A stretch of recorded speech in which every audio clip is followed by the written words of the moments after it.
بسم اللہ الرحمن الرحیم۔ السلام علیکم، welcome to your own channel Urdu story center. نئے آنے والوں سے گزارش ہے کہ چینل کو سبسکرائب کر دیجئے اور چینل پر موجود گھنٹی کے بٹن کو پریس کر دیں۔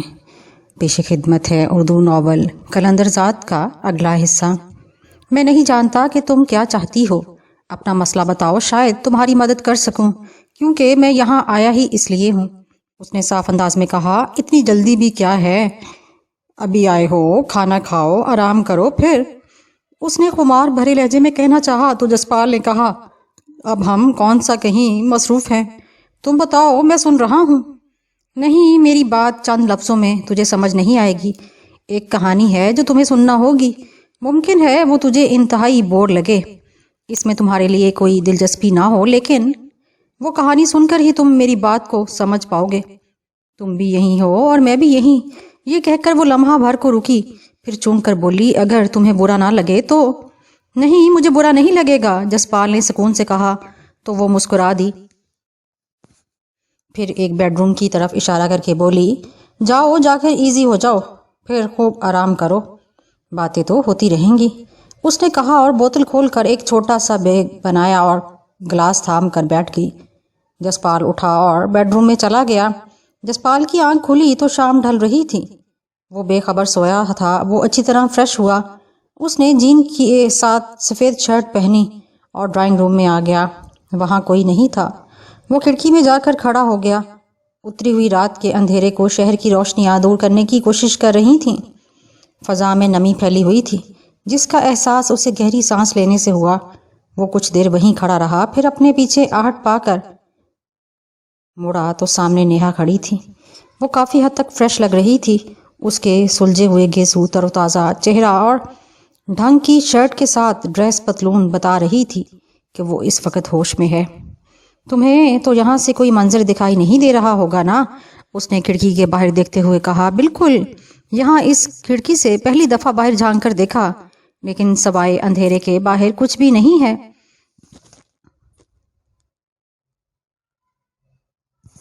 کیسا لگتا ہے جب کئی سارے منظر آنکھوں میں ٹھہر جاتے ہیں، یوں جیسے پلکوں کے ساتھ چپک کر رہ گئے ہوں، ان سے جان بھی چھڑانا چاہو تو نہیں چھڑائی جا سکتی، وہ مایوسی بھرے لہجے میں بولی اور پلٹ کر صوفے پر جا بیٹھی۔ اس نے نیہا کی بات کا جواب نہ دیا تو وہ بولی، کھانا کھاؤ گے یا کہیں باہر چلنا پسند کرو گے؟ ابھی تو کھانے کو میرا دل نہیں چاہ رہا ہے، جب بھوک لگی تو بتا دوں گا، ویسے اگر تم پسند کرو تو ہم باتیں نہ کر لیں، جسپال نے کہا تو وہ مسکرا دی، پھر اپنے بیڈ روم کی طرف اشارہ کر کے اس طرف بڑھ گئی۔ وہ دونوں بیڈ پر بیٹھ گئے۔ نیہا اگروال جیسے کہیں کھو گئی، پھر کہتی چلی گئی، یہ 3 برس پہلے کی بات ہے جسپال، جب میں ایک نجی ہسپتال میں نرس کے طور پر کام کرتی تھی۔ میری فیملی میں میرا باپ، میری ماں اور ایک بہن تھی۔ ہمارے ہاں انتہائی غربت تھی، ہمارے گھر کا ہر فرد کام کرتا تھا، پھر کہیں جا کر روٹی پوری ہوتی تھی۔ باپ ایک کپڑے والی دکان پر کام کرتا تھا، بہن ایک اسکول پڑھاتی تھی، ماں سارا دن گھر میں لکڑی کے کھلونوں پر رنگ کرتی رہتی تھی۔ اس وقت ہم جگتا پورا کی بستی میں رہتے تھے، آج وہاں کچھ ڈیولپمنٹ ہوئی ہے۔ یہ کہہ کر اس نے ایک طویل سانس لی، چند لمحے خاموش رہنے کے بعد بولی، میری یہ کہانی اس رات شروع ہوئی جب میں 4 سے 12 بجے کی ڈیوٹی ختم کر کے ہسپتال سے واپس گھر کی طرف آ رہی تھی۔ یہ کہہ کر اس نے ایک طویل سانس لی۔ اس رات ایئرپورٹ کی طرف جانے والے راستے پر 6 مہنگی کاروں کا قافلہ بڑی تیزی سے جا رہا تھا، ایک سب سے آگے، 2 اس کے پیچھے، پھر ایک کار جس میں سندیپ اگروال بیٹھا ہوا تھا، اس کے پیچھے 2 کاریں تھیں۔ سندیپ سنگھ اگروال، جسے چندی گڑھ کے انڈر ورلڈ والے سندھو کے نام سے جانتے تھے، اپنی کار میں پچھلی نشست پر بڑے کروفر سے بیٹھا ہوا تھا، باقی کاروں میں اس کے باڈی گارڈ تھے۔ اس وقت وہ تھائی لینڈ جانے کے لیے ایئرپورٹ کی طرف جا رہا تھا۔ فلائٹ میں تھوڑا سا ہی وقت رہتا تھا، لیکن وہ جانتا تھا کہ اس کے بغیر جہاز پرواز نہیں کر سکتا۔ وہ ایک لمبے قد کا جوان تھا، رنگین، صاف، کلین شیو، موٹے نین نقش اور کثرت کے باعث کافی مضبوط جسم کا مالک تھا۔ اس وقت اس کی آنکھوں پر سیاہ چشمہ تھا۔ کچھ وقت میں وہ ایئرپورٹ پہنچ جانے والے تھے کہ اچانک اگلی 2 کاریں دھماکے سے اڑ گئیں۔ تیسری کار تیز رفتاری کے باعث سنبھل نہ سکی اور ان میں جا لگی۔ وہ چوتھی کار میں تھا، اس کی کار میں بھی پچھلی کاریں آ لگیں۔ شدید جھٹکے میں وہ اپنا پسٹل نکالنا نہیں بھولا۔ حملہ آوروں کو پوری طرح معلوم تھا کہ کس کار میں ہے، اس لیے ایک برسٹ اس کی کار کو لگا۔ اس کی کار بلٹ پروف تھی، اسے گولی تو نہ لگی، لیکن وہ اگلے ہی لمحے دوسری طرف سے نکل گیا۔ 2 یا 3 لمحوں کے اس وقفے میں وہ فٹ پاتھ پر تھا، مگر اس کی کار میں ایک راکٹ لانچر آ لگا۔ ایک دھماکہ ہوا اور وہ سڑک کے کنارے جا پڑا۔ ایک شعلہ بلند ہوا جو اونچے الاؤ میں بدل گیا۔ اس کے ہاتھ سے پسٹل نکل کر نہ جانے کدھر گم ہو گیا تھا۔ اچانک شدید فائرنگ شروع ہو گئی۔ کسی کو کچھ احساس نہیں تھا کہ کون کس سے نشانہ بنا رہا ہے۔ وہ زخمی ہو چکا تھا، اسے قطعاً پتہ نہیں تھا کہ اس کا جسم کہاں سے پھٹا ہے۔ سندھو کو یوں لگ رہا تھا جیسے اس کا سارا بدن خون میں بھیگ رہا ہے اور جلن سارے بدن میں پھیل گئی ہے۔ وہ فٹ پاتھ سے بھی آگے سڑک کنارے پڑا تھا، اس میں ہمت نہیں تھی کہ وہ اٹھ سکتا۔ ایک گولی نہ جانے کدھر سے آئی اور اس کی ران میں گھس گئی۔ اسے لگا جیسے کسی نے آگ اس کے بدن میں پیوست کر دی ہو۔ یہی وہ لمحہ تھا جب اسے احساس ہوا کہ وہ لمحہ بہ لمحہ موت کی طرف بڑھ رہا ہے۔ وہ اگر یہاں سے ادھر ادھر نہ ہوا تو یہ لوگ اسے مار دیں گے۔ اس کے گمان میں بھی نہیں تھا کہ اس قدر بڑا حملہ ہوگا۔ سڑک پر آگ اور خون کا ہنگامہ برپا تھا، موت ناچ رہی تھی۔ اس نے اپنی پوری قوت صرف کی اور رینگتے ہوئے سڑک سے نشیب کی جانب بڑھ گیا اور پھر لمحہ بہ لمحہ آگے بڑھتا گیا۔ اس کے پورے بدن میں جلن ہو رہی تھی۔ وہ ہمت کر کے اٹھا اور وہاں سے دور ہوتا چلا گیا، یہاں تک کہ وہ اس سنسان علاقے میں اگی گھاس پھوس کے جھاڑیوں میں جا چھپا۔ وہ کچھ دیر وہیں پڑا رہا۔ فائرنگ کی آواز ختم ہو گئی، لوگوں کا شور بھی ختم ہو گیا تھا، لیکن اس کا بدن کمزور پڑتا چلا جا رہا تھا۔ اس نے سوچا کہ اگر ایسے ہی پڑا رہا تو کچھ دیر بعد بے ہوش ہو جائے گا اور پھر موت اسے ابدی نیند سلا دے گی۔ وہ گھسٹتا ہوا اس سنسان علاقے میں ایک پگڈنڈی نما راستے پر آ گیا، جس سے کچھ فاصلے پر وہ ایک بستی نما کالونی کی روشنیاں دیکھ رہا تھا۔ اس کی شدید خواہش تھی کہ وہ اس بستی تک پہنچ جائے تو زندگی اس کا ساتھ دے سکتی ہے، ورنہ وہ اسی راستے پڑا رہا تو زندگی اس کا ساتھ چھوڑ جائے گی۔ زندگی میں کبھی کبھی یوں بھی ہوتا ہے کہ شدید خواہش ہونے کے باوجود بندے کی دسترس میں کچھ نہیں رہتا۔ نیہا اس وقت سیکٹر 38 کے بس سٹاپ سے اتری۔ بس سٹاپ سے کچھ فاصلے پر لگتا تھا جیسے بہت بڑا حادثہ ہو گیا ہو۔ وہاں بہت سارے لوگ جمع تھے، ٹوٹی پھوٹی کاریں بھی پڑی ہوئی تھیں۔ اس نے ایک نگاہ انہیں دیکھا، اپنے گھر کی جانب تیز تیز قدموں سے چل پڑی۔ وہ روزانہ ہی ادھر سے گزرتی تھی، اگرچہ جگتا پورا کو جانے والا راستہ ذرا آگے تھا، لیکن جس راستے پر یہ جا رہی تھی یہ راستہ کسی حد تک سنسان ہونے کے ساتھ شارٹ کٹ تھا۔ دوسرا اس کا دھیکا بالا تھا اور بس سٹاپ کے سامنے تھا۔ وہ بڑھتی جا رہی تھی کہ اچانک اس کی نگاہ ایک شخص پر پڑی جو اوندے منہ لیٹا ہوا تھا۔ اس میں ذرا بھی حرکت نہیں تھی۔ وہ ٹھٹک گئی، اس کے من میں خوف اتر آیا۔ وہ اس سے پہلو بچا کر نکل جانا چاہتی تھی کہ اس شخص نے حرکت کی اور پکارا، پلیز مجھے بچا لو۔ اس کے بڑھتے ہوئے قدم جم کر رہ گئے۔ ملجگی سی روشنی میں اس نے دیکھا وہ شخص خون میں لت پت پڑا تھا۔ تکلیف کی شدت کے باعث اس کا چہرہ مسخ ہو رہا تھا۔ ایک نرس ہونے کے ناطے وہ سمجھ گئی کہ وہ شدید زخمی ہے اور اسے ٹریٹمنٹ کی ضرورت ہے۔ وہ چند لمحے کھڑی سوچتی رہی۔ اسے لگا یہ کوئی زخمی ہے اور اسی حادثے سے اس کا تعلق ہو سکتا ہے۔ وہ بڑے حوصلے اور ہمت کے ساتھ اس کے پاس بیٹھ گئی اور دھیرے سے لرزتی ہوئی آواز میں پوچھا، میں تمہاری کیا مدد کر سکتی ہوں؟ کچھ بھی جو تمہاری سمجھ میں آئے، مجھے بچا لو پلیز۔ میں تمہیں کسی ہسپتال لے جاؤں؟ نیہا نے پوچھا تو وہ تیزی سے بولا، نہیں، میرے دشمن مجھے تلاش کر رہے ہوں گے، کسی ایسی جگہ جہاں میں کم از کم یہ رات گزار لوں، اور مجھے گولی لگی ہے وہ نکل جائے۔ اس شخص کے یوں کہنے پر نیہا کی سمجھ میں سب کچھ آ گیا۔ کچھ دیر پہلے سڑک پر ہونے والا حادثہ بہرحال نہیں تھا جو اس نے سوچا تھا، ویسا نہیں تھا۔ گولی لگنا کچھ اور ہی بتا رہا تھا۔ نیہا کا گھر کچھ ہی فاصلے پر تھا۔ ایک دم سے اسے خیال آیا تو اس نے پوچھا، دیکھو میں تمہاری کیسے مدد کر سکتی ہوں؟ پولیس اگر مجھ تک، نیہا نے کہنا چاہا، صرف ایک رات مجھے کچھ وقت کے لیے چھپا لو۔ وہ کرہتے ہوئے اس کی بات کاٹتے ہوئے بولا، دیکھو میرا گھر یہاں سے کچھ فاصلے پر ہے، اگر تم میرے ساتھ وہاں تک جا سکو تو میں تمہاری مدد کر سکتی ہوں۔ اس نے پر اعتماد لہجے میں کہا، مجھے سہارا دو۔ اس نے اپنا ہاتھ بڑھایا تو نیہا نے اسے سہارا دے کر اٹھا۔ خون سے اس کے کپڑے لت پت ہو چکے تھے۔ سندھو سے چلا نہیں جا رہا تھا۔ ران میں لگی ہوئی گولی نے اس کے پورے بدن میں ٹیسیں بھر دی تھیں۔ وہ چند قدم چلنے کے بعد کرہتے ہوئے لڑکھڑا کر گر پڑا، اگر تم میرے گھر تک پہنچ گئے تو میں تمہاری گولی بھی نکال دوں گی، میں نرس ہوں۔ اس نے بتایا تو سندھو کو لگا جیسے اس کی زندگی بچ جائے گی۔ وہ پوری قوت سے اٹھا اور اس کے سہارے چلنے لگا۔ اس بستی نما کالونی میں چھوٹے بڑے کئی گھر تھے، لیکن ساری ہی ایک دوسرے سے جڑے ہوئے تھے۔ رات کے تقریباً 2 بجنے والے تھے۔ ٹیڑھی میڑھی گلیاں اور راستے سنسان ہو گئے ہوئے تھے۔ یہ اتفاقی تھا کہ انہیں راستے میں کوئی نہیں ملا۔ وہ اسے لیے اپنے گھر میں آ گئی۔ یہ کون ہے؟ کہاں سے اٹھا لائی ہے اسے؟ اماں نے دروازہ کھول کر خون سے لت پت ایک اجنبی کے ساتھ اسے دیکھ کر نیند میں بھری آواز سے پوچھا۔ اس سے پہلے کہ وہ کچھ کہتی، سندھو نے جیب میں ہاتھ ڈال کر جتنے بھی بڑے نوٹ اس کے ہاتھ میں آئے اس کی ماں کی طرف بڑھا دیے۔ ماں نے حیران نظروں سے وہ نوٹ پکڑے اور خاموش ہو گئی۔ اس کا باپ تھراپی کا مدہوش پڑا تھا۔ اماں جلدی سے گرم پانی دے، نیہا نے کہا اور اندر والے کمرے میں لے جا کر اسے زمین پر لٹا دیا۔ اس نے ایمرجنسی کے لیے اپنے گھر میں کچھ میڈیسن رکھی ہوئی تھی، وہ سب اٹھا لائی۔ پھر اس نے آہستہ آہستہ سندھو کے سارے کپڑے اتار دیے، صرف ایک جانگیا اس کے بدن پر رہ گیا۔ نیہا جب اس کے کپڑے اتار رہی تھی تو سندھو کے گلے میں بھاری سونے کی چین تھی، وہ اتاری، بریسلیٹ الگ کیا، سونے کی چین والی گھڑیاں انگوٹھیاں الگ کیں۔ اس نے اتنا سونا کبھی پہلے نہیں دیکھا تھا۔ اس نے وہ سنبھالا اور اپنی ماں کو خبر نہ ہونے دی۔ وہ ماہر سرجن تو نہیں تھی، لیکن سندھو کی ران سن کی اور پھر چیر کر اس نے گولی نکالی۔ خون بہنے لگا تھا جسے اس نے مشکل سے روک لیا۔ اس کے بدن کافی سارے چھوٹے چھوٹے زخم تھے، صرف ایک بڑا زخم تھا۔ اس نے سب پر مرہم پٹی کر دی۔ یہ حقیقت تھی کہ اس وقت سندھو کو میڈیسن کی ضرورت تھی۔ اسے معلوم تھا کہ گولی والی جگہ پر سوجن ہو سکتی ہے اور ممکن ہے زہر کا اثر ہو جائے، لیکن اتنی رات گئے وہ کہاں سے لاتی؟ سندھو انجیکشن کے زیر اثر پڑا تھا، جس کا اثر کچھ دیر بعد ختم ہو جانا تھا۔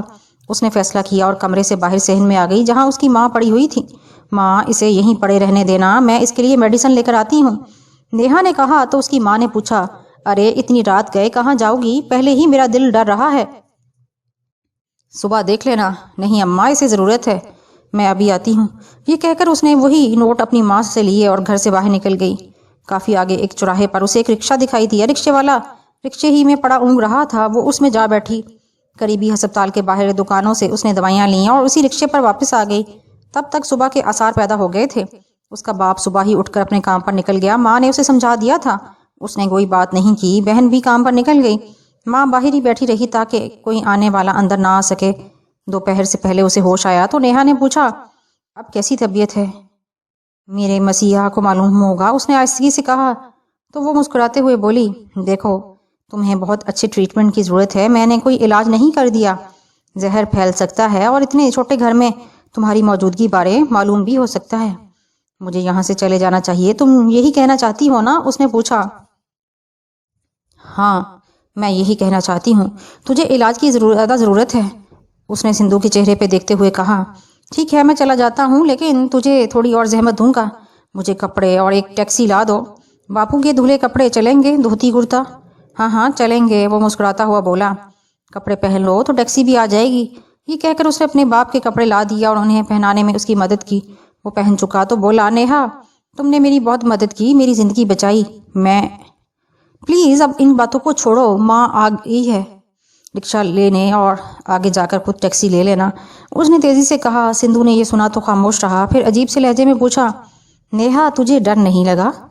ڈر؟ کیسا ڈر؟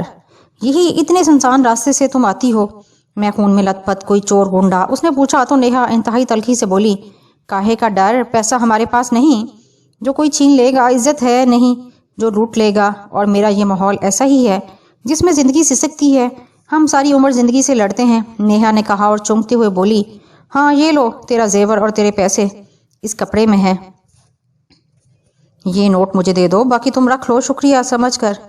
سندھو نے کہا تو تیزی سے بولی، نہیں ہم بیچیں گے تو خواہ مخواہ پکڑے جائیں گے، چوری کا سمجھ کر سب لے جاؤ، اس نے پوٹلی تھماتے ہوئے کہا۔ اتنے میں باہر رکشے کی آواز آئی۔ نیہا نے اسے سہارا دیا اور رکشے میں بٹھا دیا۔ کچھ دیر بعد رکشہ نگاہوں سے اوجھل ہو گیا۔ اگلی شام جب وہ ہسپتال گئی تو اسے اخباروں سے زیادہ لوگوں کی زبانی معلوم ہوا کہ وہ رات والا شخص کون تھا۔ ایسا ہوتا ہے، جرائم کی دنیا میں کسی مجرم کے خوف کا تاثر زیادہ ہوتا ہے اور بذات خود وہ کچھ بھی نہیں ہوتا۔ حقیقت میں کوئی بات بہت کم ہوتی ہے، لیکن جب لوگوں کی زبان پر چڑھتی ہے تو کہانیاں اور افسانے بن کر پھیل جاتے ہیں، جبکہ وہ ایسی افواہوں کا روپ دھارتے ہیں جس کا حقیقت سے کوئی تعلق نہیں ہوتا۔ یہ واقعہ گزرے 2 ماہ سے زیادہ کا وقت ہو گیا۔ اسی کی ماں کو جب بھی وہ زیور یاد آتا تو نیہا کو کوسنے دینے لگتی۔ اس کے خیال میں ان کی زندگی بدل جاتی اور شاید یہاں سے بھی نکل جاتے۔ نیہا کی وہی زندگی تھی روزانہ۔ جب وہ ان راہوں سے پلٹتی تو اسے وہ اجنبی یاد آ جاتا۔ اسے کئی طرح کے خیال آتے لیکن وہ انہیں جھٹک دیتی۔ غربت اور قسمت کا ساتھ شاید نہیں بنتا۔ ایسے ہی ایک رات جب وہ ہسپتال سے نکل کر بس اسٹاپ کی جانب بڑھی تو ایک سیاہ مہنگی کار اس کے پاس آ رکی۔ اس کے ساتھ ہی پچھلی نشست کا دروازہ کھولا اور سندیپ اگروال نے اسے آہستگی سے پکارا، نیہا آؤ میں تمہیں گھر چھوڑ دوں۔ وہ ایک ہی نگاہ میں اسے پہچان گئی تھی۔ وہ ایک لفظ کہے بنا اس کے ساتھ جا بیٹھی۔ وہ حیران ضرور تھی کہ سندھو نے اسے یاد رکھا۔ پہلی بار وہ کسی قیمتی گاڑی میں بیٹھی تھی۔ تم نے تو یہ سوچا ہوگا کہ شاید میں تجھے بھول گیا ہوں، اب واپس پلٹ کر نہیں آؤں گا، سندھو نے کہا۔ شاید ایسا ہی تھا یا شاید یقین تھا کہ تم ایک دن پلٹ کر آؤ گے، میں کچھ نہیں کہہ سکتی، نیہا نے بڑبڑانے والے انداز میں کہا۔ اس پر سندھو کافی دیر تک خاموش رہا، پھر پوچھا، نیہا کیا تم اپنے گھر والوں کو بتا سکتی ہو کہ آج تم گھر نہیں آ رہی؟ میں تجھے آج اپنا مہمان بنانا چاہتا ہوں۔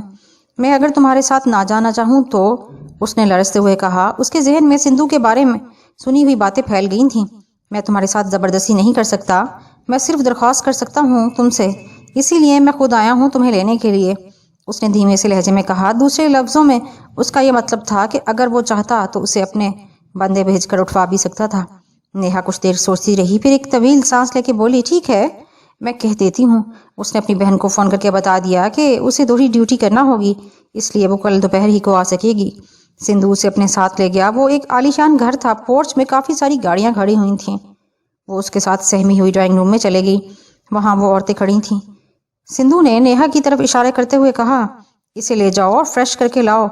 وہ عورتیں ایسی تھیں جیسے پرانے وقتوں میں بادشاہوں کی مشاطہ ہوا کرتی تھیں۔ وہ اسے ایک بڑے باتھ روم میں لے گئیں۔ تقریباً 1 گھنٹے بعد جب وہ بدن پر تولیہ لپیٹے وارڈروب کے سامنے آئی تو ایک مشاطہ نے کہا، یہ سارے ڈریس آپ کے لیے ہیں، جو بھی پسند کریں ہم وہی نکال دیتی ہیں۔ نیہا نے ہلکے کاسنی رنگ کا ایک ڈریس پہنا۔ کچھ دیر بعد جب وہ آئینے کے سامنے آئی تو خود کو بھی نہ پہچان پائی۔ ہلکے سے میک اپ کے ساتھ اس کا حسن اپنا آپ منوا رہا تھا۔ ملجگی روشنی میں بنگلے کے عقبی لان میں سندھو کے سامنے والی کرسی پر نیہا بیٹھی ہوئی تھی۔ درمیان میں ایک میز تھی جس پر شراب کی بوتل کے ساتھ لوازمات دھرے ہوئے تھے۔ سندھو نے 2 چھوٹے پیگ بنائے اور ایک اس کی طرف بڑھا کر بولا، نیہا یہ تمہارے نام، جس نے مجھے ایک نئی زندگی دی۔ نیہا نے وہ جام پکڑا اور اپنا ساتھ رکھتے ہوئے پوچھا، اتنا عرصہ کہاں رہے؟ تمہیں شاید یہ بہت عرصہ لگا ہو، لیکن میرے لیے بہت مشکل وقت تھا۔ 1 ماہ تک تو میں چھپ کر اپنا علاج کرواتا رہا۔ دراصل میں جنہیں اپنا دوست سمجھتا تھا وہی میرے دشمن نکلے، سندھو نے گہرے دکھ سے کہا اور اٹھ گیا۔ نیہا بھی اس کے ساتھ اٹھ گئی۔ وہ دونوں چلتے لان کے سرے پر چلے گئے جہاں کافی حد تک اندھیرا تھا۔ وہ کیوں دشمن ہو گئے؟ اس نے پوچھا۔ تم شاید یہ بات نہ سمجھ سکو، یہ ایک لمبی کہانی ہے۔ یہ کہہ کر وہ چند لمحے خاموش رہا، پھر بولا، انسان ایک دوسرے کا دوست یا دشمن سوچ ہی کی وجہ سے بنتا ہے۔ کچھ نظریات ایسے ہوتے ہیں جن کے ساتھ یا تو محبت پلتی ہے یا پھر منافقت۔ جس نظریے کی بنیاد جس رویے پر رکھی جائے گی، فطری طور پر انسانی سوچ میں وہی رویہ ان نظریات کے ساتھ پروان چڑھے گا۔ یہ کہہ کر وہ پھر خاموش ہوا۔ چند لمحے بعد اس نے خوشگوار لہجے میں کہا، خیر تم ان باتوں کو چھوڑو، میں تمہیں اپنے بارے میں بتاتا ہوں۔ تم یہ پیگ ختم کرو، سندھو نے کہا اور ہونٹوں سے لگا گلاس خالی کر دیا۔ ایسے ہی نیہا نے کہا، تم اپنے بارے میں یہی بتاؤ گے نا کہ تم ایک مجرم ہو؟ نیہا نے کہا، میں مجرم ہوں یا نہیں بحث اس سے نہیں، لیکن تم ایک غریب نرس ہو، لیکن میری مسیحا ہو۔ میرا کوئی پتہ نہیں میں کب اور کس وقت مارا جاؤں، لیکن میری محسن میں تمہیں تو غربت سے نکال جاؤں، اس نے بڑے جذباتی لہجے میں کہا اور میز کے پاس جا کر بوتل سے 2 پیگ بنا دیے، پھر دونوں پیگ لے کر واپس نیہا کے پاس آ گیا۔ کیا کرو گے میرے لیے؟ اس نے مسکراتے ہوئے پوچھا۔ 2 راستے ہیں، ان میں سے ایک تم نے چننا ہے، جو تم چاہو یا پھر تم بتا دینا، اس نے مسکراتے ہوئے کہا۔ کیا؟ کون سے راستے؟ نیہا نے پوچھا۔ جتنی دولت چاہو مجھ سے لے لو اور اپنی دنیا جس طرح چاہو بنا لو، دوسرا یہ کہ میرے ساتھ رہو، اس نے کہا اور نیہا کی آنکھوں میں دیکھا۔ تم ایسا کیوں چاہتے ہو؟ اس نے پوچھا۔ تم چاہتی تو اس رات مجھے مار سکتی تھی۔ اس رات اگر میرے بہت سے دشمن بن گئے تھے تو ایک اچھا انسان بھی مل گیا تمہاری صورت میں۔ میں یہ نہیں کہوں گا کہ مجھے تم سے محبت ہو گئی ہے، بلکہ اس سے بڑھ کر کہوں گا کہ عقیدت ہے تم سے۔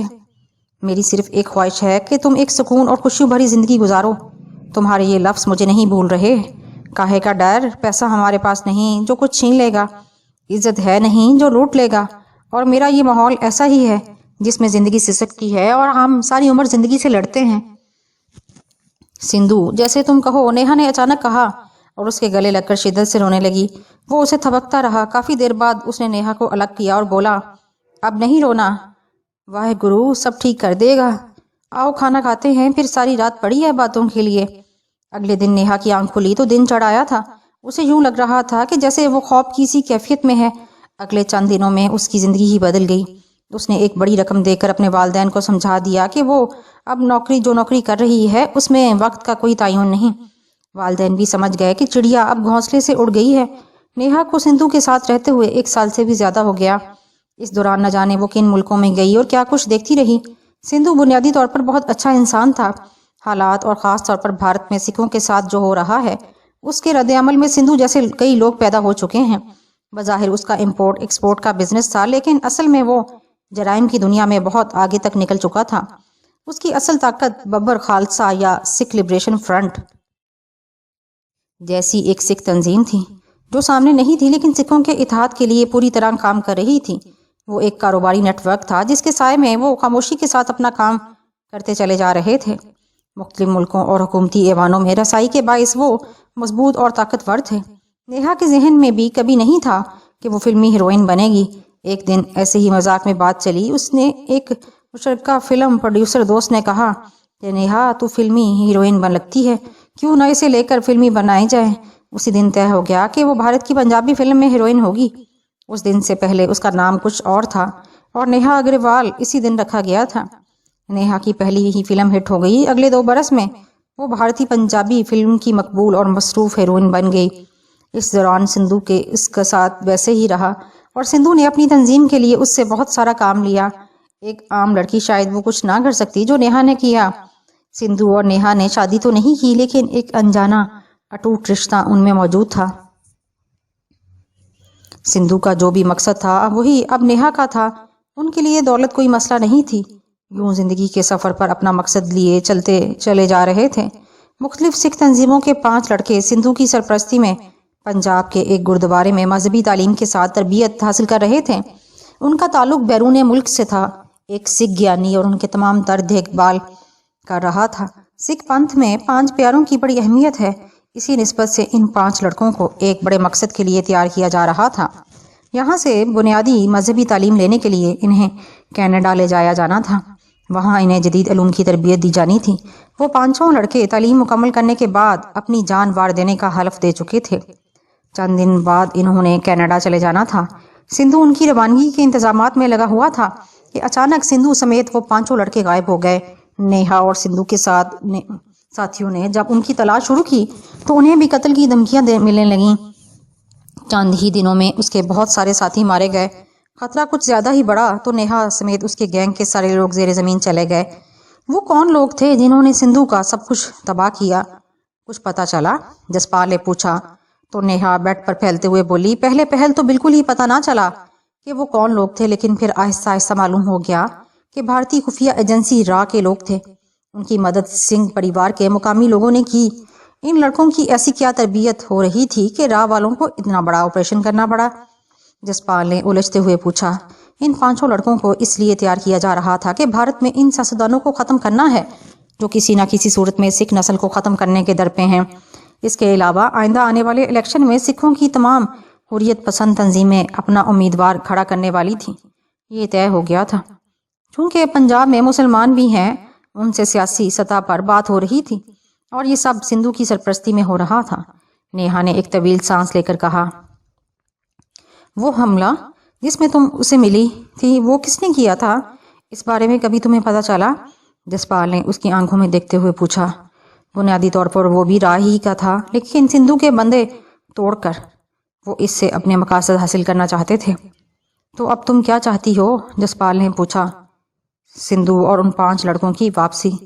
اس نے سکون سے کہا، دیکھو زندگی اور موت تو رب کے ہاتھ میں ہے۔ کیا تمہیں یقین ہے کہ وہ ابھی تک زندہ ہے اور پتہ ہے کہ وہ کہاں ہے؟ مجھے ان کے زندہ ہونے کا پورا یقین ہے، کیونکہ وہ را والوں کی کسی فائل میں نہیں۔ را والوں نے انہیں پکڑا ضرور ہے، لیکن اب وہ کہاں ہیں اس بارے کسی کو معلوم نہیں، را کے کرتا دھرتا کو بھی نہیں۔ اس نے پورے یقین سے کہا تو جسپال خاموش ہو گیا۔ اس کا ذہن تیزی سے سوچ رہا تھا، نیہا اب میں سمجھا ہوں کہ تمہارا چہرہ جانا پہچانا کیوں لگا۔ تمہیں فلموں میں دیکھا ہوگا۔ اب فلمی مصروفیت جسپال نے پوچھا تو وہ بات قطع کرتے ہوئے بولی، بالکل بھی نہیں، میں ان کے لیے گم ہو چکی ہوں۔ ابھی کچھ فلمیں ادھوری ہیں، لیکن کوئی بات نہیں، وہ ہو جائیں گی اگر سندھو مل گیا تو۔ وہ روح ہانستے ہوئے بولی، ریلیکس نیہا، رب بھلی کرے گا، آؤ اب کھانا کھاتے ہیں، پھر سوچتے ہیں کہ کیا کرنا ہے۔ جسپال نے کہا تو وہ اٹھ گئی۔ میلے والا میدان سج گیا تھا۔ پچھلے برس میلہ نہیں ہوا تھا، سو اس بار پورے علاقے کے لوگوں میں جوش و خروش عروج پر تھا۔ سب کچھ ویسے ہی ہو رہا تھا جیسے ہر برس ہوتا تھا۔ چھاکا اور اس کے ساتھی پوری طرح اس میلے کی نگرانی کر رہے تھے۔ علاقے سے بہت سارے شہزوروں نے اپنے طور پر بھی ذمہ داری لے لی تھی۔ وہ میلے میں کسی قسم کی گڑبڑ نہیں ہونے دیں گے۔ پہلے دن کی شام جب میں وہاں گیا تو میلہ بھرپور تھا۔ میں نے ایک چکر لگایا، واپس برگد کے درخت کے پاس آ گیا جہاں پر وہ درویش ملے تھے۔ اس وقت وہ درخت کے پاس نہیں تھے، بلکہ آگ اسی طرح جل رہی تھی اور پرانی سی کیتلی میں چائے ابل رہی تھی۔ ان کی گڈری اور دوسری چیزیں ویسے ہی پڑی ہوئی تھیں۔ میں ایک جانب ہو کر بیٹھ گیا۔ کچھ دیر بعد مجھے یوں لگا جیسے وہ اچانک درخت کے پیچھے ہی سے نمودار ہوئے ہوں اور آ کر اپنی گڈری پر بیٹھتے ہوئے بولے، ہاں بھائی نوجوان، تیرا میلہ تو بہت زوروں کا لگا ہے، بڑے لوگ آئے ہیں یہاں پر۔ میرا میلہ کیا ہے بابا جی، آپ خود ہی رونق لگا کر بیٹھے ہیں، ورنہ میں کیا اور میری بسات کیا۔ میں نے عاجزی سے کہا، عاجزی اچھی شے ہے نوجوان، پر بندے کی اپنی انا بھی تو ہونی چاہیے۔ جس طرح بندگی میں خلوص اور ریاکاری ہوتی ہے، اس میں ذرا سا ادھر ادھر ہو جانے سے بندگی میں عروج آ جاتا ہے یا پھر بندگی ہی سے خارج ہو جاتا ہے۔ اسی طرح بندگی میں عاجزی بڑی ضروری ہے، کیونکہ یہ بندے کی شان ہے اور تکبر رب تعالیٰ کی شان۔ ہم اگر اتنا ہی کہہ دیتے ہیں کہ تو خدا ہے تو میں اس میں کہاں ہوں؟ میں نے اپنے آپ کو تو خارج کر دیا۔ اگر یہ کہا جائے کہ تو میرا خدا ہے تو اس میں میرا ہونا ہوا، اور یہ عاجزی ہے کہ کہا جائے میں تیرا بندہ ہوں، اس میں کا وجود ہوا۔ رب تعالیٰ پر یقین کے ساتھ اس پر کلی بھروسہ ہی عاجزی ہے، یہ بندہ ہی کرتا ہے۔ یہ زندگی اور اس میں بندگی ایک وجود کے ساتھ ہی ہے نا۔ یہ تو میں نے بات سمجھ لی۔ میں نے بات کو آگے بڑھاتے ہوئے کہا، اور اس وجود میں کیا کچھ ہوں؟ یہ فطری سی بات ہے کہ ہم اسے عقل کے ساتھ دیکھتے ہیں کہ عقل بھی تو اسی وجود میں پڑی ہے۔ عقل سے سوچنا بھی تو فطری ہے، یہی وہ شے جو اس راستے پر ڈالتی ہے جہاں ہم اشیاء کو دیکھتے اور سمجھتے ہیں۔ یہ فطرت ہے کہ عقل حیران ہوتی ہے تو تجسس بڑھتا ہے، تجسس ایک راستے پر ڈالتا ہے اور عقل اس کی رہنمائی کرتی ہے، یہاں تک کہ عقل ایک منزل پر آ کر ٹھٹک جاتی ہے، کیونکہ عقل سے جہاں حیرتیں ابھرتی ہیں وہاں عقل ایک تماشا بھی کرتی ہے۔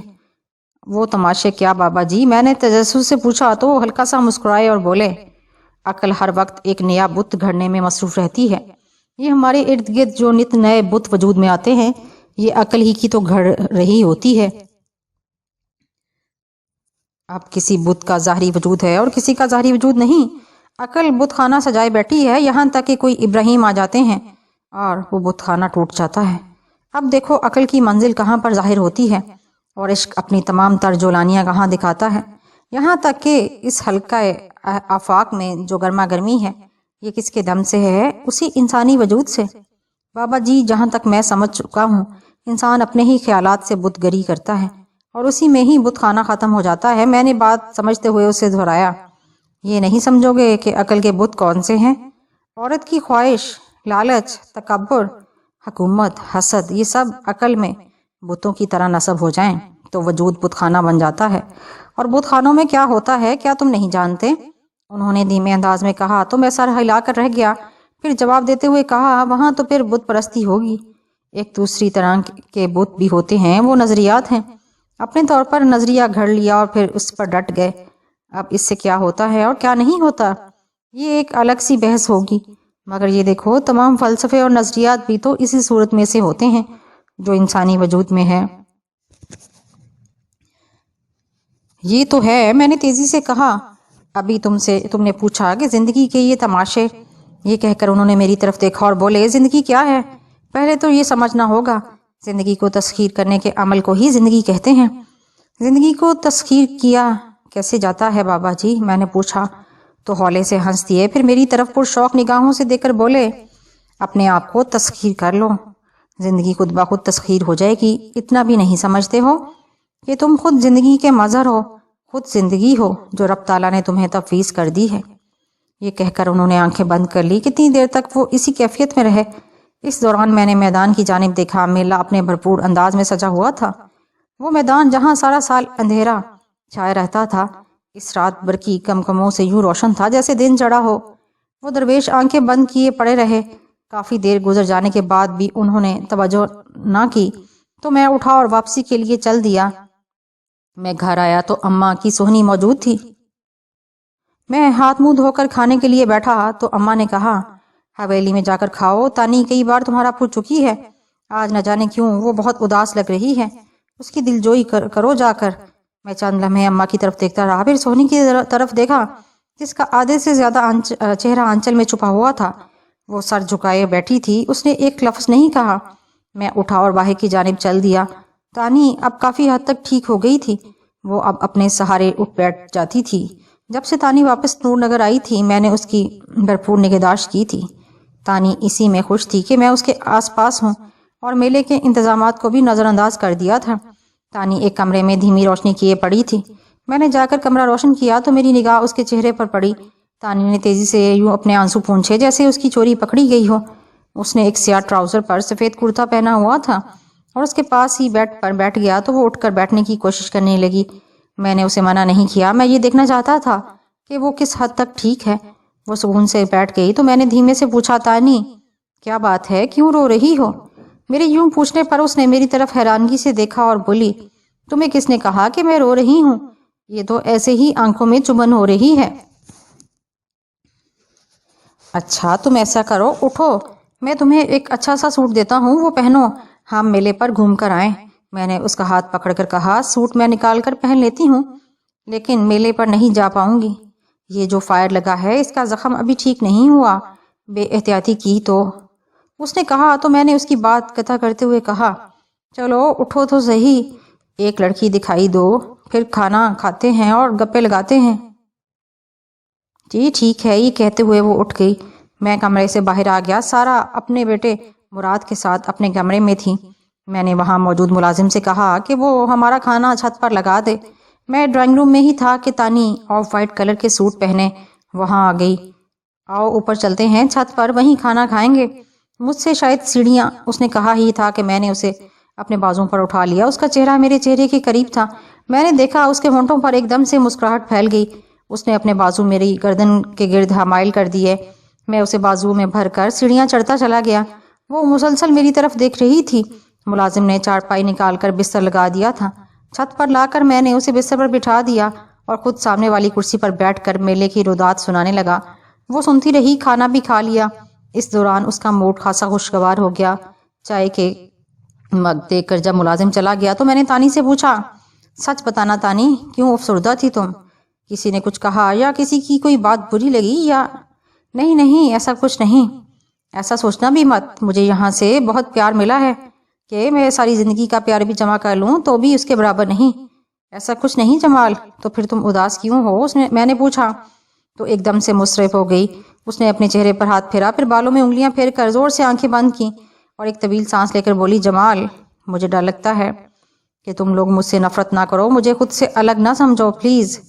یار ایسی کیا بات ہو گئی ہے؟ میں نے اس کا جذباتی پن دے کر پوچھا، پھر اس کے پاس بیٹھتے ہوئے اس کا سر سہلایا۔ جمال میں مسلمان نہیں بلکہ مسیح ہوں، اس نے ڈرتے ہوئے کہا۔ تو اس انکشاف پر میں ایک دم چونکا تو ضرور، لیکن خود پر قابو رکھتے ہوئے پوچھا، تو پھر اس میں اداسی کی وجہ؟ جمال میری ساری زندگی نفرتوں میں گزری ہے، کچھ اپنوں سے کچھ بیگانوں سے۔ روحی میں مجھے عزت ملی، احترام ملا، مجھے اعتماد ملا، اپنے ہونے کا احساس ہوا، لیکن محبت نہیں ملی۔ میں جب سے نور نگر آئی ہوں میں نے اتنا پیار پایا ہے کہ میں بتا نہیں سکتی، خاص طور پر اماں سے۔ میں سمجھتی ہوں اماں ہی ایک ایسی ذات ہے جس نے سب کو پرو کر رکھ دیا ہے۔ آج ہم یہاں ہیں تو یقین جانو اماں کی وجہ سے۔ اس نے بے حد جذباتی لہجے میں کہا۔ یہ تم کیسے کہہ رہی ہو؟ میں نے پوچھا۔ میں جانتی ہوں کہ سونی تم سے بے حد محبت کرتی ہے، اتنی محبت کہ تم بھی اس کا تصور نہیں کر سکتے۔ اس کی محبت کے سامنے تو مجھے اپنی محبت بہت کم لگی۔ باپ سے نفرت اپنی جگہ، لیکن پھر بھی وہ تم سے محبت کرتی چلی جا رہی ہے۔ عورت سب کچھ برداشت کر لیتی ہے لیکن محبت میں شراکت برداشت نہیں کرتی۔ سونی یہ جانتے بوجھتے کہ میں تم سے شدید محبت کرتی ہوں اور اسی وجہ سے یہاں آئی ہوں، اس نے نہ صرف برداشت کیا بلکہ تم سے محبت ہونے کے ناطے مجھے پیار اور احترام دیا۔ ایسا کیوں ہوا؟ صرف اماں کی وجہ سے۔ اماں کی وجہ سے؟ میں سمجھا نہیں۔ میں نے پوچھا تو وہ بولی سونی طوائف کی بیٹی تھی، اس نے اس ماحول میں آنکھ کھولی، بچپن سے جوانی تک تربیت حاصل کی، مگر کہاں گئی وہ تربیت، وہ ماحول؟ اماں کے پاس آئی، اس کے پاس رہی، اور آج وہ کیا ہے شاید تم اور میں نہیں سوچ سکتے۔ مجھے کبھی بھی یہ احساس نہیں ہوا کہ میں مسیح ہوں، لیکن اسے دیکھ کر مجھے لگا کہ پرستش کے لیے کوئی اور طاقت ہے۔ مطلب کیسے؟ تم کھل کر بتاؤ۔ مجھے خود تجسس ہونے لگا تھا۔ وہ مجھے ایک نئی سونی سے متعارف کروا رہی تھیں۔ اماں تو عبادت کرتی ہیں لیکن سونی دوہری عبادت کر رہی ہے، اس نے کہا۔ دوہری عبادت؟ کیا مطلب؟ مثلاً اماں نماز پڑھتی ہیں، سونی بھی پڑھتی ہے، جتنا اماں جاگتی ہیں اتنا وہ بھی جاگتی ہے، لیکن سونی اماں کی خدمت کرتی ہے، وضو سے لے کر جائے نماز بچھا دینے تک، چھوٹے چھوٹے کام۔ سونی کے اندر کی طوائف نہ جانے کب کی مر چکی، وہاں تو ایک عبادت گزار بندی موجود ہے۔ اس نے بڑے جذباتی لہجے میں بتایا تو میں چند لمحے خاموش رہا، پھر تانی کی طرف دیکھ کر کہا، تانی، میری اماں ہے ہی ایسی، سچ پوچھو تو مجھے خود نہیں معلوم کہ میری اماں کیا ہے، بس مجھے تو اتنا معلوم ہے کہ وہ میری ماں ہے اور میری ساری طاقت اس کی دعا ہے۔ خیر، تمہارے بارے میں کبھی تجسس کی ضرورت ہی محسوس نہیں ہوئی، کیا تم اپنے بارے میں مجھے بتاؤ گی؟ کیوں نہیں، میں تو بتانا چاہتی تھی لیکن نفرت۔ اس نے کہنا چاہا تو میں نے ہاتھ کے اشارے سے اسے روک دیا تو وہ کہتی چلی گئی، میرا باپ اندریاس گجرانوالہ کا رہنے والا تھا، اس نے پادری بننے کی تعلیم حاصل کی اور پھر ایک برطانیہ کی شہریت رکھنے والی پاکستانی نژاد عورت سے شادی کر لی جو میری ماں تھی۔ میں برطانیہ میں پیدا ہوئی تھی اور میری شہریت وہیں کی ہے۔ میرا ایک بھائی ہے جو کبھی پاکستان میں ہوتا تھا اور اب کبھی برطانیہ، وہ بزنس کرتا ہے یہی کی مسیحی برادری میں، اس کا بڑا اثر رسوخ ہے۔ میں زیادہ عرصہ برطانیہ میں رہی ہوں، میں نہیں چاہتی تھی کہ مجھے نن بننے کی تعلیم دی جانے لگے، مجھے تو پہلے ہی سب پسند نہیں تھا، اوپر سے ایک نوجوان پادری میرے جسم کے حصول میں لگ گیا۔ دراصل مجھے نن نہیں بنایا جا رہا تھا بلکہ ایک ایجنٹ بنانے کی تربیت دی جا رہی تھی۔ اسی دوران میرے باپ نے میری ماں کو قتل کر دیا، وہ پکڑا نہیں گیا بلکہ وہاں سے فرار ہو گیا، پھر اس کے بعد ہم نے اس کی صورت نہیں دیکھی۔ یہ کہہ کر وہ خاموش ہو گئی۔ پھر کیا ہوا؟ میں نے پوچھا۔ پھر کیا ہونا تھا، ہماری بلکہ میری بدقسمتی کا آغاز ہو گیا۔ مجھے لوٹ کا مال تصور کر لیا گیا۔ سب سے پہلے اس نوجوان پادری نے مجھے اپنی رکھیل بنائے رکھا، جب وہ مجھ سے اکتا گیا تو برے کردار کے الزام کے ساتھ مجھے نن تو نہ بننا پڑا، مجھے ایجنٹ بنانے کی تربیت دی جانے لگی، میری شکل صورت دیکھ کر لوگوں کو ورگلانے کی تربیت دی جانے لگی، دوسرے لفظوں میں مجھے تربیت یافتہ طوائف بنا دیا گیا۔ اس نے انتہائی دکھ سے بتایا۔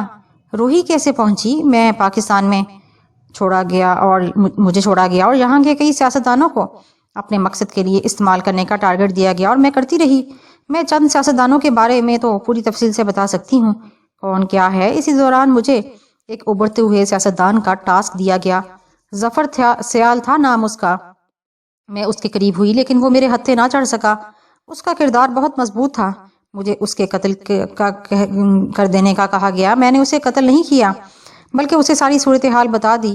وہ روحی کا پروردگار تھا، اس نے مجھے وہاں بھیج دیا۔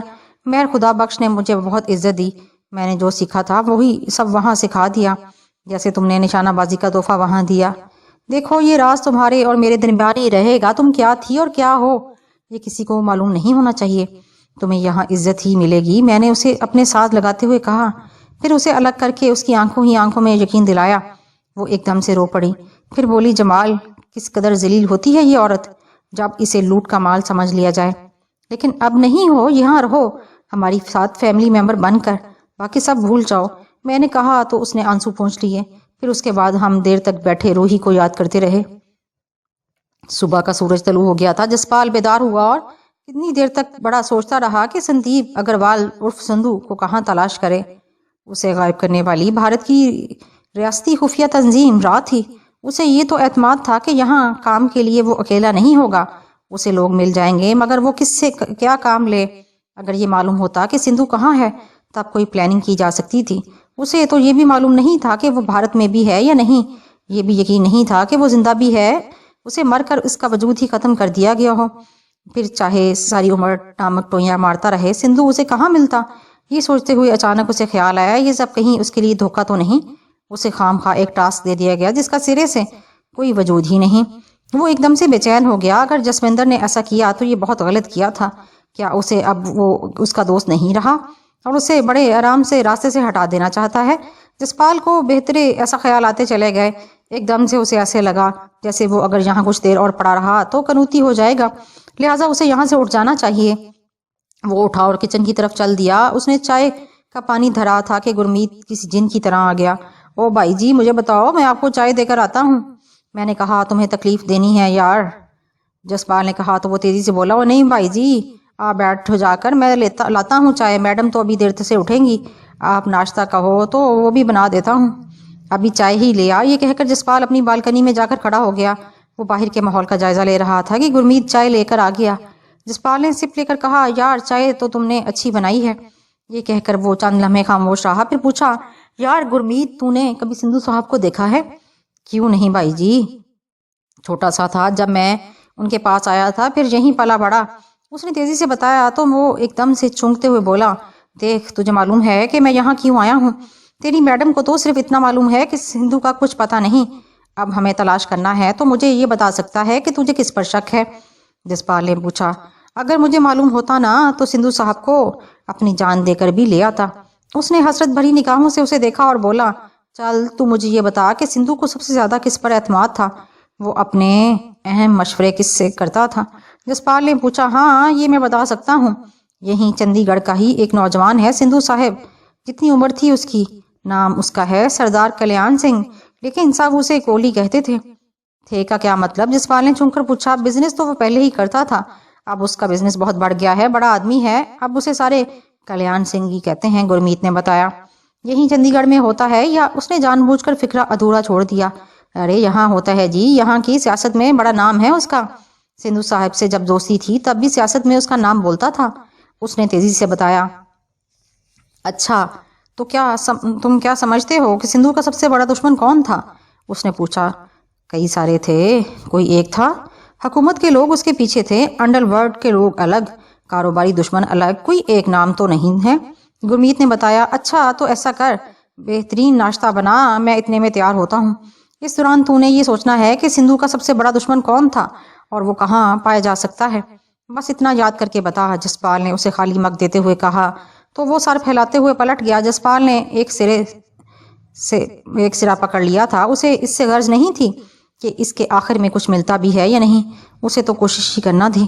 اسے نہ جانے کب یہ سنا تھا کہ چوری تلاش کرنی ہو تو پہلے اسی جگہ سے کرو جہاں چوری ہوئی ہے، بلا شبہ وہاں سے کوئی نہ کوئی ایسی راہ مل جائے گی، اور اگر چوری غائب کرنی ہو تو اس جگہ وہیں سے بھٹکایا جا سکتا ہے۔ وہ تیار ہو کر ناشتہ کر چکا تو اسی دوران جسمندر کا فون آ گیا۔ لگتا ہے آج خاصا آرام کر لیا ہے تو نے، تجھے خواب آ گیا یا ویسے ہی کہہ رہے ہو؟ جسپال نے خوشگوار موڈ میں کہا، یار ہم جس دنیا میں رہتے ہیں وہاں لہجے سے نیت پہچانے کی کوشش کرتے ہیں، تم نے فون نہیں کیا، میں نے یہی اندازہ لگایا کہ تم آرام کر رہے ہو۔ میں نے آرام بھی کر لیا اور خود کو تیار بھی، اب تم بولو، جسپال نے کہا۔ پہلی بات تو یہ کہ نیہا کے اس ٹھکانے کے بارے میں کسی کو معلوم نہیں، اس کے پاس فی الحال کوئی ٹھکانہ نہیں، تم جس قدر جلدی ہو سکے یہاں سے شفٹ کر جانا۔ دوسری بات یہ کہ ابھی یہاں سے نکلو تو سکھنا جھیل کے جنوب مغرب میں گرو ساگر صاحب کی گردوارہ ہے، وہاں ماتھا ٹیکنے پہنچو، وہیں کچھ لوگ تمہیں مل جائیں گے، اگر چاہو تو اسی گردوارے میں رہ سکتے ہو، مجھے ٹھکانے کی پرواہ نہیں، بس بندے کام کے دینا، باقی رب جانے۔ میں نے کہا اور فون بند کر دیا۔ نیہا ابھی تک سو رہی تھی، میں نے اس پر ایک نگاہ ڈالی اور باہر نکلتا چلا گیا۔ سرور روڈ سے آگے جا کر اسے کچھ رکشے کھڑے دکھائی دیے، اس نے ایک رکشہ لیا اور گردوارے چل پڑا۔ اس نے گولف کلب کی طرف سے راستہ لیا تھا۔ تقریباً 20 منٹ بعد وہ گردوارے کے سامنے تھا۔ ماتھا ٹیکنے کے بعد وہ پلٹ کر صحن میں آیا تو ایک نوجوان لڑکے نے اس کے سامنے آ کر کہا، ست سری اکال جسپال بھائی جی۔ ست سری اکال، کیا نام ہے تمہارا؟ جسپال نے پوچھا تو وہ بولا، نام تو سچے گرو مہاراج کا ہے جی، ہم تو سیوک ہیں جی، آپ سیوک سنگھ ہی کہہ لو جی۔ یہ کہہ کر اس نے ایک طرف اشارہ کیا جہاں ایک لڑکی کھڑی اسی کی طرف دیکھ رہی تھی۔ آئیں جی، میں آپ کو اپنی دوست سے ملواؤں۔ یہ کہہ کر وہ اس طرف بڑھ گیا۔ جسپال اس کے پیچھے چلا گیا۔ ان کے پاس پہنچے تو نارنجی رنگ کی شلوار قمیض میں فربا مائل لڑکی کی طرف اشارہ کر کے بولا، یہ رونیت کور ہے، سمجھ لیں میری باس ہے، یہیں چندی گڑھ سے پڑھی ہے، باقی آپ اس سے خود پوچھ لیجئے گا۔ ست سری اکال جی، اس لڑکی نے دونوں ہاتھ جوڑتے ہوئے کہا۔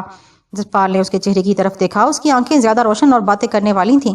اس نے بھی فتح بلائی تو اس دوسری کی طرف اشارہ کر کے کہا، اگر یہیں بیٹھ کے بات کرنی ہے تو وہاں دالان میں بیٹھتے ہیں، ورنہ کہیں باہر چلتے ہیں۔ میرے خیال میں یہیں باہر بیٹھ جاتے ہیں، جسپال نے کہا تو سیوک سنگھ باہر کی طرف چل پڑا۔ وہ تینوں بھی اس کے پیچھے چل پڑے۔ گردوارے کے کافی کھلا لان تھا، وہ وہیں بیٹھ گئے۔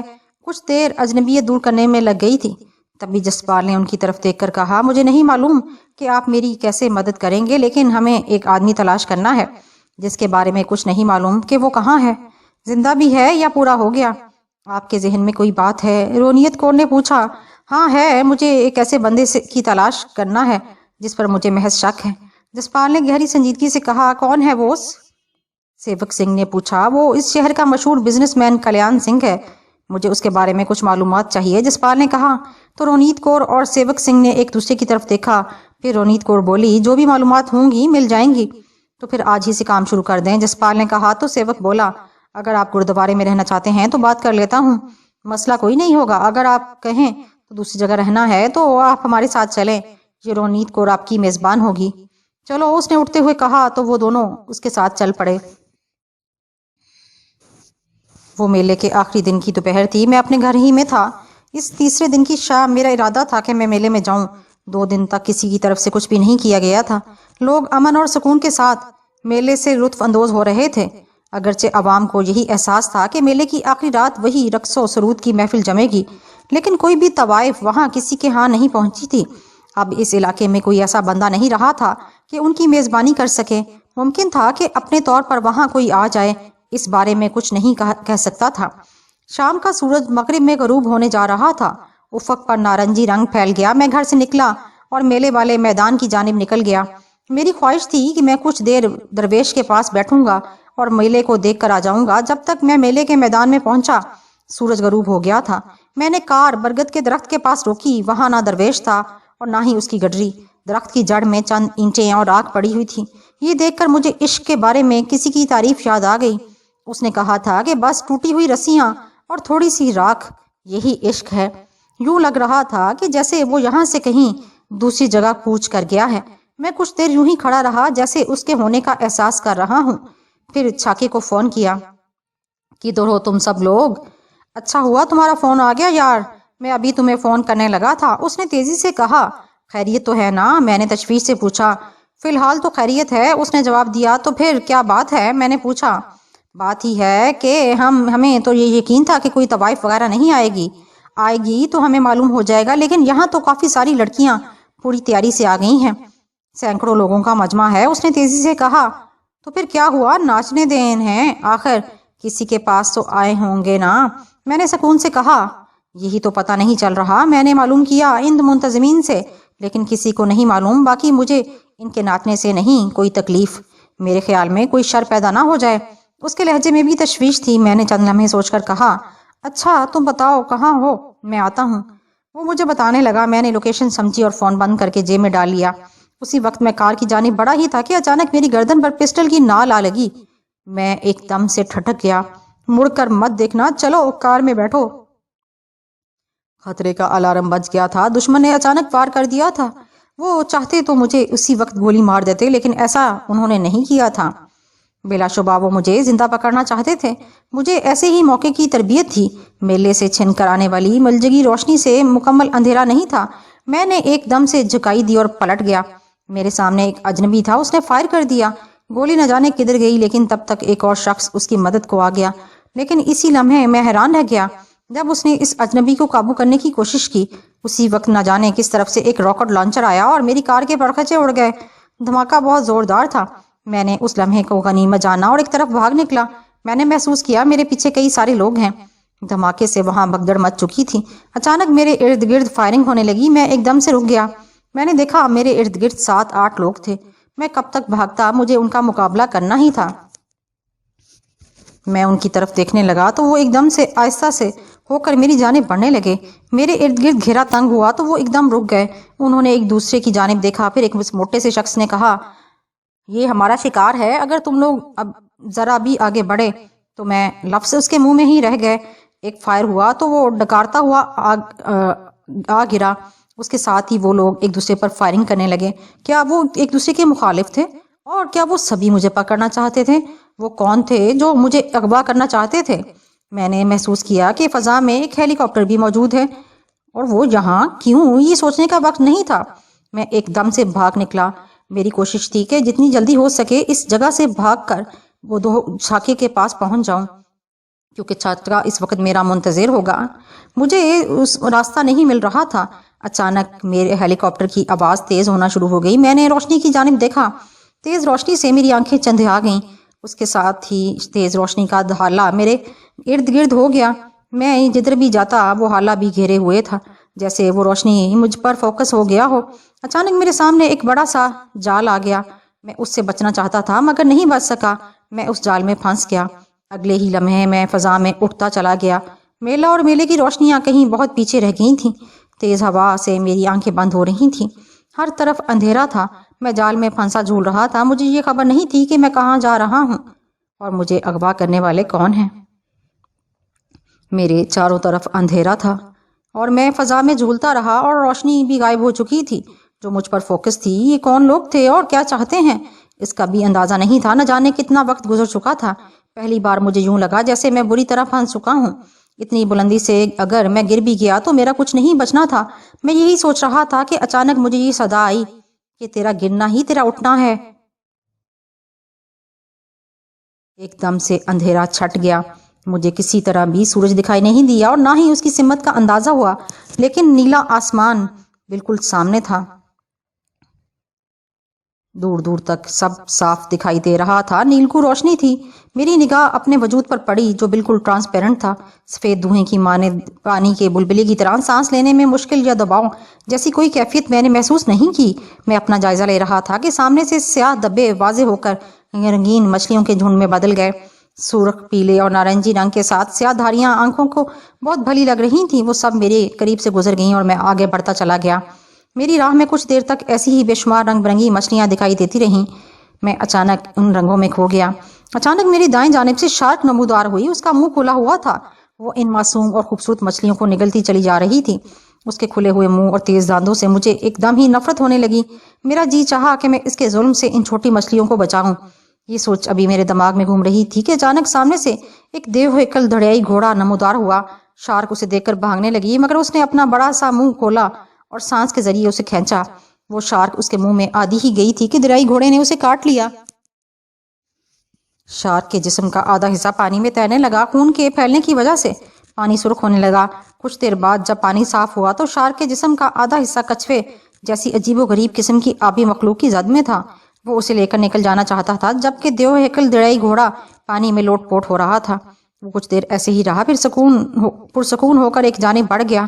میں بھی اس دریائی گھوڑے کے ساتھ چل دیا۔ وہ میرے آگے تھا اور میں اس کے پیچھے۔ پتہ نہیں ہم نے کتنا سفر طے کیا تھا۔ مجھے دکھائی دیا کہ سامنے لکیروں کی صورت میں کافی سارا پانی مختلف رنگوں کا تھا جو کہ اب گدلا ہو رہا تھا۔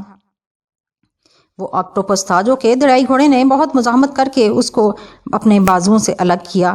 شارک کو نگل جانے والا دریائی گھوڑا آکٹوپس کے سامنے بے بس ہو چکا تھا، یہاں تک کہ اس کی مزاحمت جاتی رہی اور بے بس ہو کر ساکت ہو گیا۔ آکٹوپس کے سبھی بازو اس سے چمٹ گئے۔ کچھ دیر بعد وہ بازو الگ ہوئے تو دریائی گھوڑا جیسے تھا ہی نہیں، وہ اس کے بازو ہی میں تحلیل ہو گیا تھا۔ پانی ایک بار پھر سے گدلا اور سرخ ہو چکا تھا۔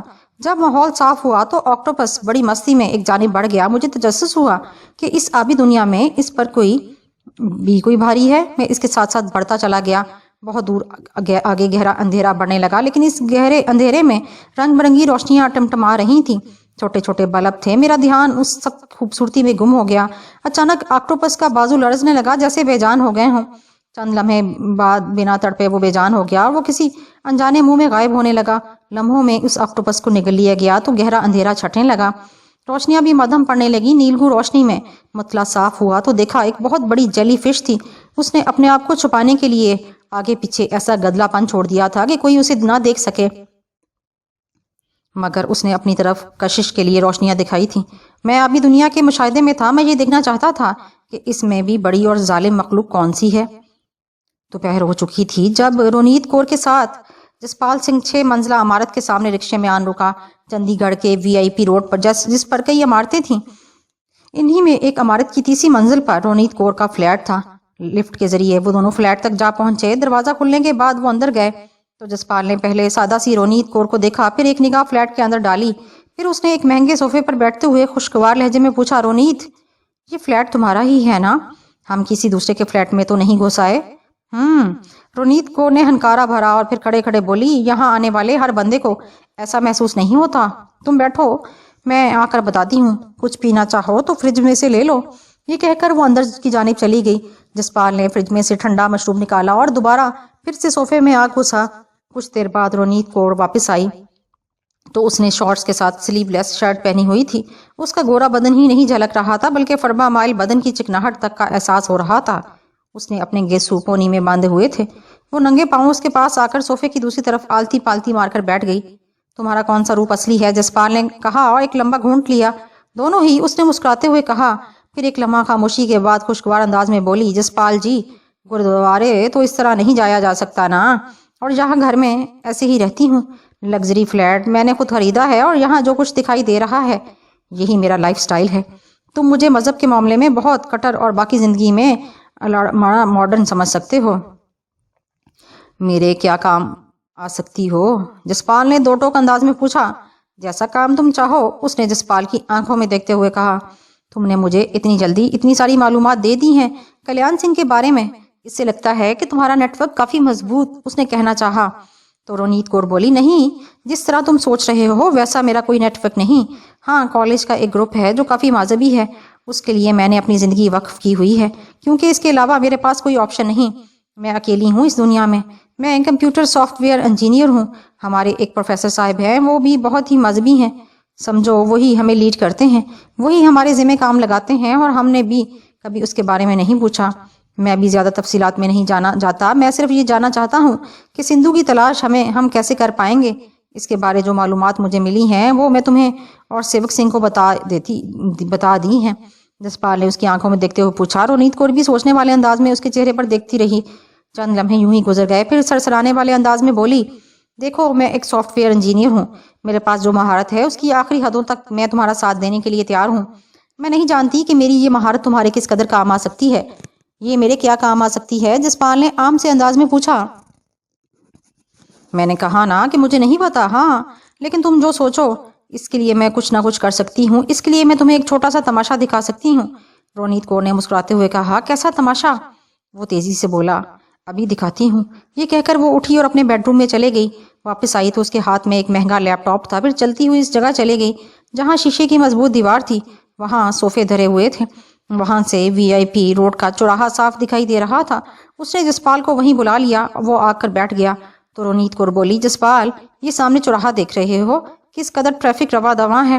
ٹریفک میں کوئی خلل نہیں، سب ٹھیک ٹھاک چل رہا ہے نا؟ ہاں، بالکل ایسے ہی ہے۔ چندی گڑھ کے آدھے سے زیادہ حصے کو ڈیجیٹل کر دیا گیا ہے، جس میں سیکیورٹی سے لے کر ٹریفک کے اشارے تک کنٹرول کیے جاتے ہیں۔ میں جب چاہے اس کا سارا نظام درہم بھرم کر دوں، جس کی بھی سیکیورٹی ہو، جب چاہے ختم کر دوں۔ یہی چوراہا ہے، اسے صرف 2 منٹ اپنی مرضی سے روکو گی، اس نے گہری سنجیدگی سے کہا۔ اس سے گاڑیوں کو ابھی نقصان ہو سکتا ہے، جسپال نے تیزی سے کہا۔ تو ہو جائے، اس نے لیپ ٹاپ کی سکرین پر دیکھتے ہوئے اس قدر روکھے انداز میں کہا کہ جسپال کو اس کے اندر کی درندگی کا احساس ہونے لگا۔ لو دیکھو، رونیت نے کہا تو جسپال نے فوراً چوراہے کی طرف دیکھا۔ وہ کہہ رہی تھی، ابھی چاروں طرف کی ٹریفک ایک دم سے رکے گی۔ اس نے دیکھا ٹریفک رکنے لگی، اب چاروں طرف سے چلے گی۔ چند لمحے گزرے، چاروں جانب کی ٹریفک چل پڑی۔ دیکھنا کتنی گاڑیاں لگتی ہیں۔ گاڑیاں ایک دم سے چلیں، کوئی سپیڈ میں بڑھی، کوئی آہستگی سے۔ اگلے ہی لمحے کئی گاڑیاں ایک دوسرے سے ٹکرا گئیں۔ جسپال نے رونیت کی طرف دیکھا، وہ اسکرین پر دیکھ رہی تھی۔ اس نے پھر چوراہے پر دیکھا، وہاں ٹریفک بلاک ہو گئی تھی۔ رونیت نے لیپ ٹاپ ایک طرف رکھا اور اس کے ساتھ آ کر کھڑی ہو گئی۔ چوراہے پر گھمسان پڑا ہوا تھا، لوگ ایک دوسرے پر چیخ رہے تھے۔ یہ تم نے کیسے کیا؟ جسپال نے پوچھا۔ یہ تو کچھ بھی نہیں، شہر کا نظام میری ان انگلیوں میں ہے۔ آؤ ادھر بیٹھتے ہیں۔ یہ کہہ کر وہ اسی صوفے پر جا بیٹھی جہاں وہ پہلے جسپال کے ساتھ بیٹھی ہوئی تھی۔ وہ بھی وہیں جا کر بیٹھ گیا تو رونیت نے بتایا، کلیان سنگھ کے بارے میں جو کچھ میں نے بتایا، یہ وہ معلومات ہیں جو ہر بندے کو پتہ ہیں۔ یہ معلومات وہ خود لوگوں کو بتانا چاہتا ہے، میں بتانا یہ چاہتی ہوں کہ یہ میرے کسی نیٹ ورک کا کمال نہیں۔ تو کیا تم کلیان سنگھ کے کمپیوٹر سے وہ ساری معلومات؟ جسپال نے کہنا چاہا تو وہ بات اچکتے ہوئے ایک ادا سے بولی، یہ ہوئی نا بات، ایک لائن مل گئی نا، میں شام تک تمہیں وہ ساری معلومات دے دوں گی جو بھی مجھے اس کے ہاں سے ملیں۔ اس میں سے آگے تم جو چاہو۔ اپنے پروفیسر سے کب ملوا رہی ہو مجھے؟ جسپال نے پوچھا۔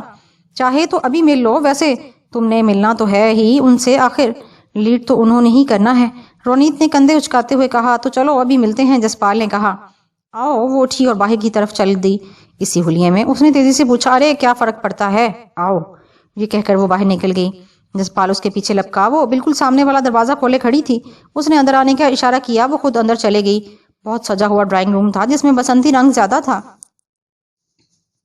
ایک سیاہ صوفے پر موٹا سا ادھیڑ عمر سکھ بیٹھا ہوا تھا جس کی داڑھی سفید تھی، آنکھوں پر نظر کا چشمہ تھا، سفید شلوار قمیض گہرے رنگ کا ویسٹ کوٹ پہنا ہوا تھا اور اسی رنگ کی پگڑی باندھی ہوئی تھی۔ آئیے آئیے جسپال سنگھ جی، آئیے، ست سری اکال۔ اس نے کھڑے ہو کر فتح بلائی اور ہاتھ جوڑتے ہوئے بولا، مجھے پروفیسر دیویندر سنگھ کہتے ہیں۔ تم مجھے صرف پروفیسر کہہ سکتے ہو۔ جسپال نے بھی فتح بلائی اور وہ دونوں بیٹھ گئے۔ رونیت کور اندر کی طرف چلی گئی۔ سندیپ اگروال عرف سندھو، کہاں تلاش کریں اسے اور کیسے؟ جسپال نے کسی تمہید کی بنا پر مطلب کی بات کی تو پروفیسر سنگھ سر ہلاتے ہوئے بولا، مل جائے گا اگر وہ اس دھرتی پر ہوا۔ میں جانتا ہوں اسے، کالج دور میں وہ بہت نڈر قسم کا لڑکا تھا، بہت اٹھان تھی اس کی، اس نے دھرم کے لیے بہت کام کیا، اس لیے میں نے حامی بھر لی اسے تلاش کرنے کی۔ مطلب آپ کا رابطہ، جسپال نے کہنا چاہا، یہ دنیا ہے، ہمیں ایک دوسرے سے رابطہ کرنا ہی پڑتا ہے۔ پروفیسر سنگھ نے اس کی بات قطع کرتے ہوئے تیزی سے کہا، پھر ایک لمحہ توقف کے بعد بولا، تم نے بہت اچھا سوچا ہے کہ اس کے ارد گرد ہی اسے سراغ لیا جائے۔ صرف کلیان جی ہی کو نہیں دیکھنا، اس کے اور بہت سارے دوست بھی ہو سکتے ہیں، جیسے اس کے دوست نیہا اگروال بھی تو ہے، بہت کچھ انجانے میں بھی ہو سکتا ہے۔ خیر، رونیت آج شام تک یا صبح تک کوئی نہ کوئی راستہ دکھا دے گی، پروفیسر نے تحمل سے کہا۔ تب تک؟ جسپال نے اس کے چہرے پر دیکھتے ہوئے فکرہ ادھورا چھوڑ دیا۔ بہت کچھ ہو رہا ہے، لیکن جب تک ہمارے پاس کوئی راستہ نہیں ہوگا تب تک ہم کیا کریں گے، پروفیسر نے سکون سے کہا۔ کون کر رہا ہے، جسپال نے پوچھا، جس پر پروفیسر اس کے چہرے پر دیکھتا رہا۔ چند لمحوں بعد اس نے ایک گہرا سانس لیا اور بولا، بیٹا، میں نے اپنی زندگی دھرم کے لیے دی ہوئی ہے۔ میں نہیں سمجھتا کہ ہم سن 47 میں آزاد ہوئے تھے، کیونکہ سن 84 میں ہمیں یہ یقین دلایا گیا کہ ہمارا کوئی وطن نہیں، ہم بے وطن ہیں۔ اس وقت میں نیا پڑھانے لگا تھا، بس پھر میں نے اپنا مشن بنا لیا اور تب سے میں دھرم کے لیے کام کر رہا ہوں۔ اب ریٹائر ہو گئے ہیں آپ، جسپال نے پوچھا تو وہ بولا، ہاں، اور میری ساری زندگی کی پونجی یہ چند بچے ہیں جنہیں میں نے تیار کیا ہے۔ یہ سارے بچے کسی نہ کسی حوالے سے سن 84 کے زخم خوردہ ہیں، اور کالج ایک ایسی جگہ ہے جسپال جہاں سے کیریئر کی سمت کا تعین ہوتا ہے۔ میں نے اس دور سے بڑا تجربہ لیا ہے۔ خیر، تم شاید یہ سمجھ رہے ہو کہ میں اکیلا بوڑھا یہاں بیٹھا باتیں کر رہا ہوں، ایسا نہیں، وقت آنے پر سب کچھ سامنے آ جائے گا۔ یہ تو سچ ہے پروفیسر صاحب، ہم سکھوں کا کوئی وطن نہیں، لیکن اس میں غلطیاں تو ہمارے بڑوں کی بھی ہیں۔ اتہاس تاریخ کو بدلا نہیں جا سکتا، جسپال نے دکھی ہوتے ہوئے کہا۔ جسپال، شاید ابھی تم نے اس دنیا کو سمجھنے کی کوشش نہیں کی، پروفیسر نے جذباتی ہوتے ہوئے کہا، پھر خود پر قابو پا کر بولا، شطرنج کی پساد بچھائی جاتی ہے تو مہروں کے ذریعے کھیل کھیلا جاتا ہے، مہرے بے جان ہوتے ہیں اور ان مہروں کو خبر بھی نہیں ہوتی کہ ان کے ذریعے کون شاطر کھیل رہا ہے۔ بیچارے مہرے، ان مہروں کی نہ مات ہوتی ہے نہ جیت۔ اسی طرح کٹ پتلی کو بھی پتہ ہوتا ہے کہ کون مداری اسے اپنی انگلیوں پر نچا رہا ہے۔ مداری یا تماشا باز پس پردہ ہوتے ہیں، کٹ پتلی کی جیت ہوتی ہے نہ ہار، اس کا کام صرف انگلیوں پر ناچنا ہے، فائدہ تماشا دکھانے والے مداری لے جاتا ہے۔ یہی حال اس دنیا کا ہے، تم کیا بننا پسند کرو گے، مہرا، شاطر، کٹ پتلی، مداری، تماشا باز؟ وہ اس سے بھی زیادہ دکھ سے بولا، ایک تیسری قسم قلندر کی ہوتی ہے جو زندہ خونخوار جانوروں کو اپنے اشاروں پر نچاتا ہے۔ یہاں آدمی نوا جانور بہت ہیں اور انسان بہت کم اس دنیا میں، اور سمجھو کہ یہ دنیا انہی انسانوں کی وجہ سے چل رہی ہے۔ جسپال نے جذبات سے آری لہجے میں کہا، تم شاید ٹھیک کہتے ہو جسپال سنگھ، لیکن کیا تم جانتے ہو یہ سارے کھیل تماشے کیوں ہوتے ہیں؟ پروفیسر سنگھ نے پوچھا۔ آپ بتائیں، آپ بہرحال مجھ سے زیادہ جانتے ہیں، وہ پرسکون لہجے میں بولا۔ ہر زمانے اور ہر دور میں انسان کی نے حکومت کی ہے، یہ کوشش بھی ایک کھیل کی مانند ہوتی ہے۔ کھیل والے پس پردہ ہوتے ہیں، کسی مہرے کو کوئی پتہ نہیں ہوتا کہ وہ کس گیم کا حصہ بن گیا ہے۔